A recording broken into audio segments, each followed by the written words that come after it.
You can definitely find the Petrolo wines on Wines.com. We're going to continue with Luca in just a moment. Cheers. And then he'll do a cut on that. Bon, Exactly. He'll do a cut on that, and then Galatrona.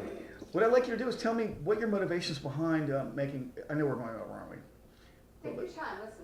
Do what you get. What you need. Okay, good. Well, what I want you to do is I'm going to ask you what your motivations for making. Yeah, of course. World-class Merlot in Tuscany.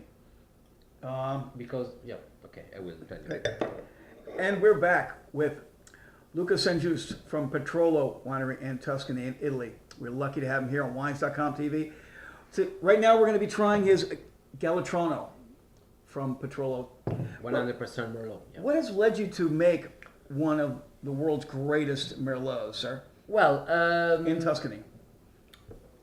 More than 20 years ago, we thought, my mother and Giulio Gambelli, who was our winemaker at that time, and now we have Carlo Ferrini, who was a sort of scholar, pupil of Giulio Gambelli.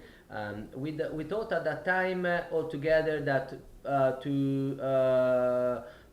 we have a little part of our vineyards where there are some clay under the stones.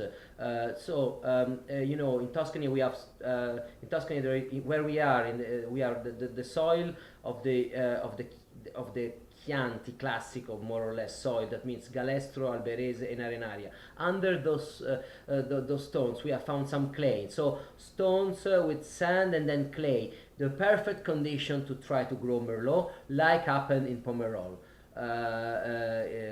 And so we thought with some friends that I have from Bordeaux, from Pomerol, they have helped me a lot to think that to plant Merlot you have to have incredibly good condition, and in Tuscany there are some places where you can grow incredibly good Merlot, great Merlot, and we are lucky that we have a little piece of our vineyards where this is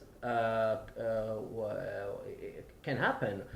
I mean, it was an experiment at the beginning. At the beginning, we thought maybe we grow a little bit of Merlot to put into the Sangiovese to make a sort of maybe super Tuscan, 80% Torione, 80% Sangiovese, let's say 20% Merlot. But then we were so surprised that the beauty of the wine, and that we decided to make a bottle, to make a label. I mean, to start with the Galatrona, with the wine Galatrona. The Galatrona we're about to taste has actually been compared to Petrus. Oh yeah, many times, yes. Favorably compared to Petrus. Yeah. We're going to go ahead and try the Galatrona now. The 2007 Galatrona, White Spectator says that it reminds the Petrus 89. That for me, it's a big honor. That's a great honor. It's a fantastic one. I've long been a fan of both of these wines. The nose is deep, is intense. This is an intense wine, folks. Yes, it's dark fruit, blue fruit, dark fruit, like the black blueberry, blackberry, blueberry, exactly. But also the forest. You feel also the smell of the. It's earthy. It's earthy, and it's strange. It's very rare for a Merlot to be also earthy. To feel the soil, of course the soil of Tuscan. Certainly, it definitely has a certain aroma and flavor of the place that it comes from. Yeah, exactly. We're going to go ahead and try the Galatrona, folks.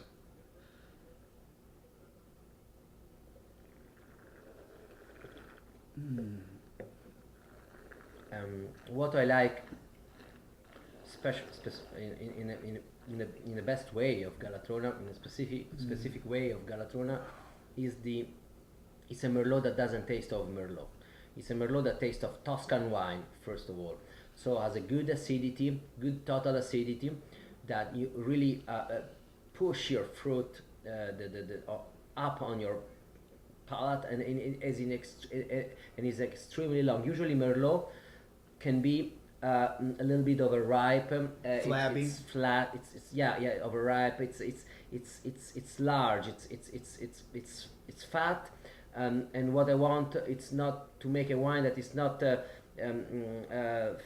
large and fat, but long. And what I like is not the body, but is the thickness of the texture. So It's very impactful. Certainly. exactly.